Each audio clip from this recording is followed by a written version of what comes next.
નમસ્કાર દર્શક મિત્રો, મહીસાગર સમય ન્યૂઝમાં આપ સૌનું હાર્દિક સ્વાગત છે। સમાચાર છે કે પાલેજ શિનોર તાલુકાના સરકારી દવાખાના પાછળ આવેલ ઇન્દિરાનગરીમાં છેલ્લા 2 મહિનાથી પાણી મળી નથી રહ્યું અને બીજી જગ્યાએ બિનજરૂરી પાણી વેડફાઈ રહ્યું છે।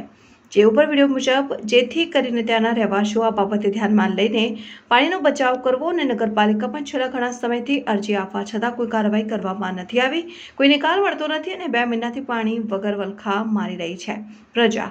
નગરપાલિકા અધિકારી ઘોર નિદ્રામાં ઇન્દિરાનગરમાં પાણીની સમસ્યા દૂર કરે કે કેમ તેવા પ્રશ્નો ઊભા થયા છે। હાલ